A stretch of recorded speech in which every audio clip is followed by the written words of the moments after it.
Welcome back to Follow the Figures. This is Dave. It's July 7th, 2019, and today we're going to look at a race at Ellis Park, 1 mile, and it's a maiden claiming race. One of the reasons why I like to dabble into maidens every now and then, and at least when I say dabble, I mean at least give the race a shot and analyze each horse and break it down, especially in my initial sweep that I do, to see if there's any potential value, because we got a case here in maiden races where a lot of people pass the races because they're saying, you know what, there's no horses here that show any indication of being able to win or knowing how to win. Exactly, it's a maiden race. They're all going after their first win. So what that does, it opens the door for sometimes a lot of potential value. If you handicap thorough enough and you look at each horse, and I don't care if they're 0 for 20 trying to get their first win, okay? They're trying to figure it out, okay? They're trying to figure a way out, like what works best, what pace scenario works best, and I'm talking about the connections and even the horse itself. I mean, sometimes it takes a horse 2 or 3 races to, get on track. Sometimes horses come out and win their maiden debut, and they don't win again for another 15, 20 races. So it's... there's nothing that stands out a lot in maiden races a lot of times where, you say, oh man, the favorite's just going to blow this race away.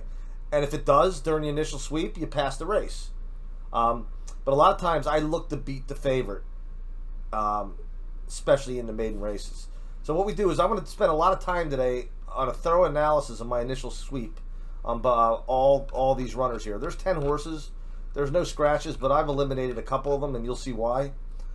First of all, the 1 mile on the main track at Ellis is not really a true 2-turn race. If you see where they start here, they start out of a chute over here, and they go a quarter of a turn or half a turn, and there's really only one full turn. Okay, so it's a little different. But let's take a look at horse number 1. As you can see, I love striking out races when it comes to maidens, okay? Because again, I'm giving them that extra consideration, even though if they have, like this horse here has 13 races under its belt, okay? Still a maiden, he's still trying to figure out a way, okay? What I'll do is I'll strike out races for 2 reasons. One, if a comment over here dictates that I should strike it out, such as brushed gait, clipped heels, impeded by another runner, whatever it may be, I'm going to strike that out right away. But I'll also strike out a race if it seems to be a little uncharacteristic according to the horse's recent form.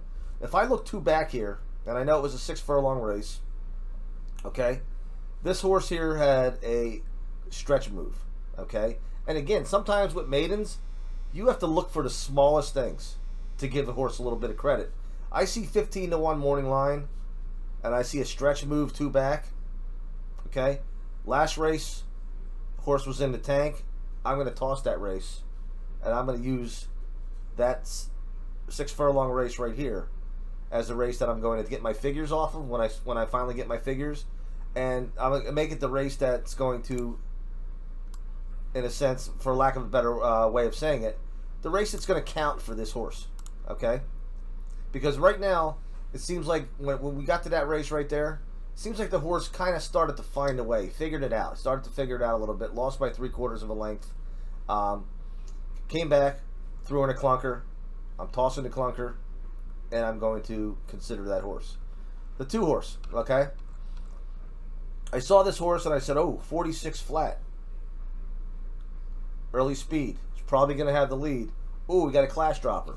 Okay, one of the things I love, especially on the main track, I mean, I like it more in a sprint race, but again, this is not a true 2-turn race, like I said.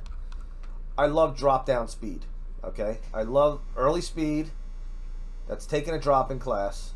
Now, the reason I sound a little bit skeptical, and I'm using the ifs and the buts, is because as I went down, I noticed that there's a lot of horses here dropping in class. A lot of them are dropping from the 20,000, 10,000 down to the 5,000. Okay? All right, everybody here that I have yellow out is dropping in class. Okay? So, doesn't mean I'm not going to still, put a little bit of credence in his horse, but I'm just saying he's not like one of maybe 2 or 3 out of 10 class droppers. He's one of like 6 or 7. Okay, but that's all I need to qualify that horse. I'm seeing early speed, 46 flat, and I analyzed all the rest of them. Okay, we have a horse that likes to get out of the gate here at 47.2, and we have a horse right here at the last race, 46.1, on a true one-turn race, out by a head. So I'm still going to consider this horse here as my speed horse today. And I'm also liking a few other things. I'm liking, again, the early footing. Every time this horse is run. Okay. So this horse pretty much gets it as far as the early parts of the race go. Okay. He just hasn't been able to this point, complete the race. Okay. Today may be the race he needs. Today may be the race where he gets out again, and being that he's not at 10,000 now, he's running at 5,000. That might be the perfect setup for that horse. So that's a horse that I'm going to keep my eye out, and I'm going to see where this. I mean, you see a 9-2 morning line, that can go either direction. Okay, that's low to mid range odds. That can go either direction. That horse can go off as a 9-5 favorite, or you can get under bet and be an overlay, and see him at 7-8 to 1. All right, so we'll see what happens. And again, but I'm still going to do my figures later. But I'm going to spend my time right now on camera looking at the initial scan. Because I haven't done a video yet, I don't think, where I really put a lot of time in the initial scan. What I did was I did it ahead of time. Now I'm able to talk to you a little bit about my markings. This horse here drops in class to 3. Yeah, I can strike out all 3 of these races. But what am I left with? Nothing. Okay, this horse gives me nothing to look at least the things that I look for, to tell me that, you know what, it's going to run a good race today. Okay, I struck the last race out because it was on turf, and then I go to the last 2, and I say, wait a second, 8, out by 17, out by 29, out by 50, same thing here, 7-12. All right, this horse right now just seems like it's a long way off, and we have a 10-horse field. I'm always looking to look for reasons to cut it down to 8 or 7 if I can. So the 3 horses is an elimination for me. Okay, now the 4. 4 doesn't have a whole lot to offer. Okay, but like I said, with the maiden races, I look for even the smallest indication that the horse may be turning itself around and starting to figure it out a little bit at least. Okay, and this was my indication here. It's only had 3 lifetime races. Gets out of the gate. At the first call, he's out by 10 lengths, 9 3/4. Gets out here. He's out by 12 lengths. All of a sudden, last out, he's out by 2.5. So this horse figured something out early. Okay? He got himself in a better position to run. And that may be all he needs now. Not saying to win the race today, but to actually come out and run a better race and maybe get himself into money at a nice price. He is morning line 5 to 1. I don't know if the morning line odds maker was looking at that, but I mean, it's not like he's making any type of progress here. Oh, sorry, I have the wrong marker on here. It's not like he's done anything here where the morning line guy is going to say, well, wait a second, this horse looks like he's ready to win. You know, it's not like he closed on the stretch. You know, he went from 12 lengths out to 5 lengths out. He went from 12 to 21. Okay? So I do not expect to see this horse at 5 to 1. I'd probably expect to see him more 9, 10 to 1.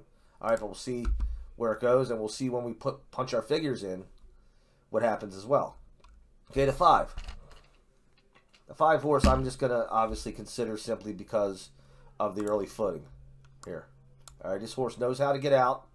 Again, takes it. He's been taking it deep in races. In fact, mile 16th, if I go and I strike out the last call of each of these races, okay, and I just simply look right here at the top of the stretch, that's pretty much close to today's distance, right? 1 mile, okay? Out by 1 length, out by 1 length, okay? Comes in, last time out, again, in a 6 furlong, 1-turn race, shows early speed. Still 2 lengths out at the half.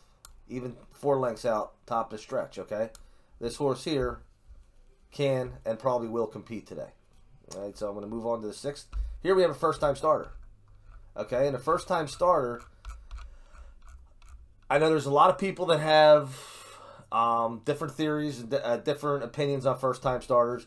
Usually my normal take on a first-time starter is that right there, okay?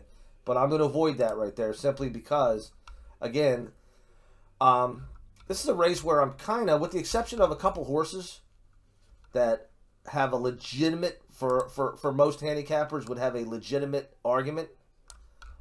There's horses that I'm digging a little bit here with. Like this horse here, I said, he was out by 2.5 in the first call. The one horse, I reached back here and I said, hey, he made a stretch move. There's not enough attractiveness to this point where I'm going to say, a first-time starter is not going to win this race. And I see the 4 out of 41 in his last workout. Okay, it's enough for me to say, hey, you know what? I can't get any figures off him when I chart my figures, but I'm going to use him somewhere in my exotics. Okay, I might even play an exotic with him on top. Okay, if the price is right. If for some reason he's bet down,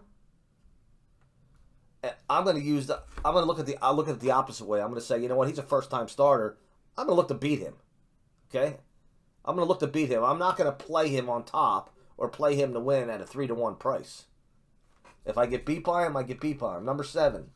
Okay, may go off as the favorite, and some will say, oh well, I don't know why, and I'm one of them too. I'm looking here and I'm saying to myself, okay, he is a class dropper, but again, so are like 6 or 7 others. Okay, last race out was 1 mile and 1/8. Okay, 1/8 of a mile longer than today's distance, but at the same time, didn't show me anything at that distance. Okay, out by 14, out by 16, out by 14, out by 12, out by 14. He was out of the race from the start. Okay, but I go 2 back, and I see 2 things. I see a turn move, a move on the turn. Okay, and I had mentioned this before in my other videos. If you want to find the far turn, you want to count, starting with the final call, you want to count back 4. So we got 1, 2, 3, 4. So this first call is actually the start of the final turn. The second call is the end of the turn. This horse gained 3 lengths and 1 place. 11 out to 8 out on the turn. And he also gained a little bit on the stretch. He gained a 1/4 of a length on the stretch as well. Okay, which sometimes is a sign of conditioning. Okay, this horse conditioned himself, even though he didn't come out in the next race and show it. Okay, at the mile, but it was 1 mile and 1/8. Okay, this is going back to that distance where he was able to do this. This horse may be a better horse today, but at the same time, I'm not going to get excited about it because I'm seeing a 3-to-1 morning line on this horse. And I'm kind of hoping that he finishes right somewhere in the middle of my figures. And if he does, I'm going to look to beat him. Okay, the 8 horse. The 8 horse, 6-to-1 morning line. Very good placement in the last 1, 2, 3, 4, 5, 6 races. Okay, I know they've all been sprints. Okay, but sometimes that change of distance, sprint to route, even though today is not necessarily a true 2-turn route race, as I mentioned before in the beginning, that's why I mentioned that.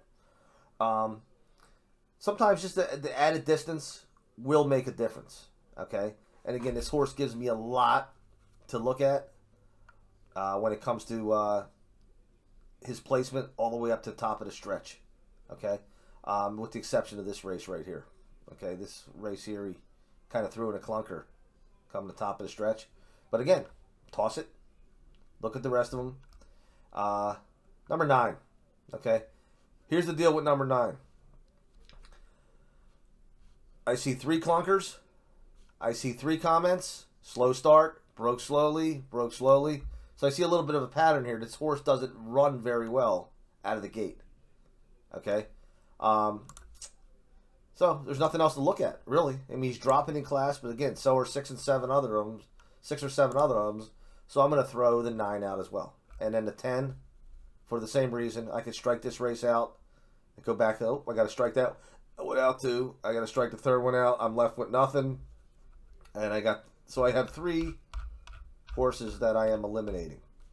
The 3, the 9, and the 10. And I've just narrowed it down to a 7-horse field. So what I'm going to do is I'm going to pause the video. I'm going to get some fractions. I'm going to get the late speed. A late speed rating for all the 7 that we're going to look at as contenders. I'm going to identify that 2-horse as my potential speed horse, and we're going to take it from there. All right. After I do my figures and I have this grid filled, we will analyze the grid, and we'll see how we do. Okay, now it's time to analyze. I put my numbers in, speed figures, and before I even look at who shows up on the picture here, the 1 horse didn't show up on the picture. And what I don't want to do is I don't want to disregard what I had mentioned before about that 1 horse being 15-1, especially with the maiden race, showing signs of possibly being able to figure things out 2 races back, and then all of a sudden disregard that when I look at the figures and I see that he's finishing on the bottom as far as my totals go and all my columns, because obviously he is going to. Because I had mentioned before that there's nothing else that really stands out about this horse. At least where I get my figures from here. And qualitatively, there's only one thing that stood out was that stretch move. So I got to make sure that I'm going to use that 1 horse. Maybe a small win bet just to back myself up. Because I'd be kicking myself if I go and I go simply because of my figures. And then I disregard that horse and he ends up coming in and winning the race. And then all that analysis was for nothing, really. So I'm going to make sure that my 1 is going to be a win bet. And small, nothing big, but something at least to cover myself. And I'm also going to use the 1 in the back of my exotics. And now I can go look at the rest of these runners and see where they fit. Okay, the 2 I had mentioned before that he's probably going to be the speed of the race. He's probably going to be out in front. His dropping class is going to help him a bit, but the dropping class is going to help a lot of these other runners too. But the 7 horse, which was the 3-1 favorite, morning line favorite, that I said I'm going to look to beat, actually figures on top here in but in the total, the power rating, and 3 other columns as well. Okay, so the 7 horse. I'm not going to try to beat him to a point where I'm not going to use him at all. That'd be stupid. So the 7 horse is actually going to be a one of my contenders. Also, I see the 5 horse. The 5 horse is showing up a lot here too. He's tops in 2 columns. He's second in my overall totals. And you look at the 5 again. He's the 7-2 second choice. All right. So all of a sudden, this maiden race that we were going to look for value is starting to turn into a possible chalky race. Now this 4 horse is top in the late speed rating, which is a 91, and that race right there was this 2 races back where I got the figure from, and he broke slowly. He really didn't pass anybody, but the fractions of the race were fast enough, and he just stayed with the pace from the half to the finish. Didn't gain anything. Well, he gained a length, but you might as well just say he didn't gain much. Didn't lose much. He just ran with the pace of the race. So it was a pretty fast race, and that's why he comes up with the 91. All right. The reason I didn't use the last race out that I had mentioned about the early speed is because his final fraction was a total abomination. Okay, he went from 7 lengths out at the half, finished 21 lengths out. So we're looking at like a 28 flat final fraction, opposed to the 24-1 that he put back here. So if I were to use that the 28, I might as well just go and toss this horse, period. But again, I want a reason to be able to keep him simply because I had pointed something out about him in my initial sweep. And if I were to go toss him, I'm not going to use him to win. Which, part of me says maybe I should too. Small win bet on him. Maybe put a little credence into that fast 24-1 final fraction. and possibly maybe he might possibly win the race at a nice price. So again, I'm just going to cover myself. I'm going to go win on the 4 also. All right, that way I cover myself with the 2 horses that had something that stood out with them on a qualitative end, and then I'll use the horses that actually figure on the quantitative end as well. All right, so my plays would be a try with the 5 and the 7 on top, over the 1, 2,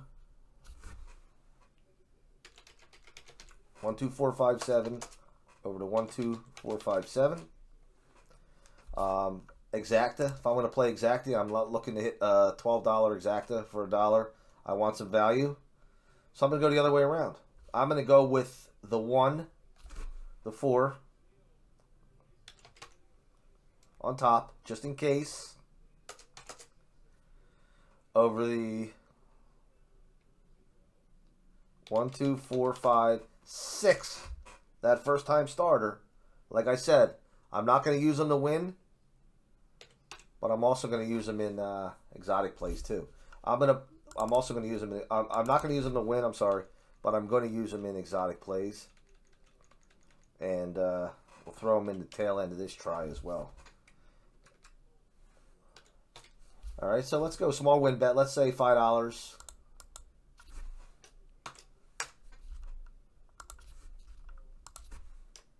$5. So we got the 1 and the 4 to win. We have a try with the 5, 7 over 1, 2, 4, 5, 7 over 1, 2, 4, 5, 6, 7.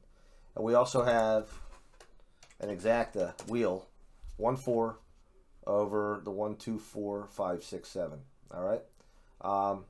We'll make that a wheel box. We'll box that. That way, in case the 6 does win the race, we hope for a 6-4 or 6-1, and we pretty much have the horses that figure for us covered. The ones that figured for us quantitatively and qualitatively, and we'll take a look at the odds right now. See how they're stacking up. We have 3 minutes. 5 is actually the favorite right now at 2-1, and the 7 is taking 4-1 odds. Now our 1 horse is 19-1. Okay, so we're going to keep an eye on that horse. The 2 horses that we have win bets on, the 1 and the 4, we're looking at 19-1 and 7-1. And then our first time starter 6 is at 10-1. All right, so when the race goes off, we'll watch it and we'll see how we do. Birthday girl. Okay, we're going into the gate. Right now we're looking at 26-1 on our win bets, 26-1 and 8-1. And I apologize for the small screen here, but for some reason, if I go and I enlarge this, the live stream always freezes in the middle of the race, so I don't know why. But look for the 2 to get out. 2's taking money at 3-1. He's the drop-down speed of the race. Like I said, it's a deadly angle. But I think there's enough class in this race, enough drop-down, where he's not worth the win play at 3-1. Cliff's Place. Brewster and Asmussen.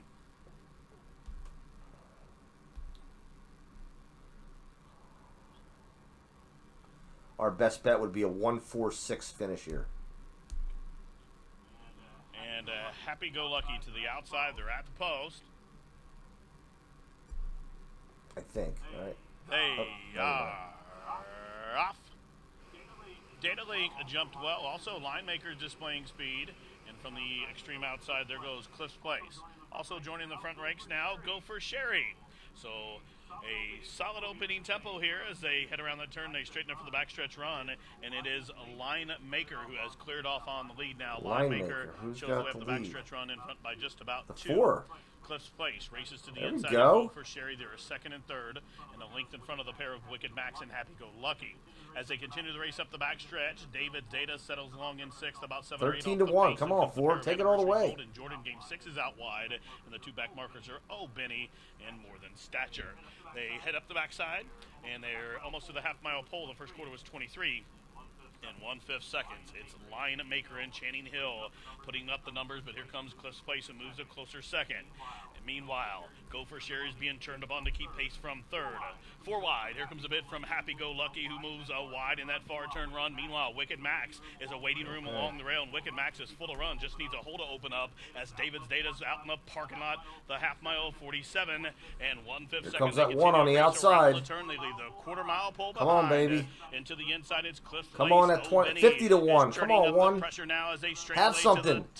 Have something left. A mile to go, and now there was daylight for Wicked Max, and Brian Hernandez Jr. pokes his nose there, and they quickly accelerate and open up with each and every stride. By 2 is running away with it now. Wicked Max is drawing away an authoritative victory here. Wicked Max, much the best, wins by almost a dozen lengths in the end. David's Data, the big Ooh, our one got second. For third, either Happy Go Lucky to the outside. So what do we have here? Place to the inside. We have the Exacta, right?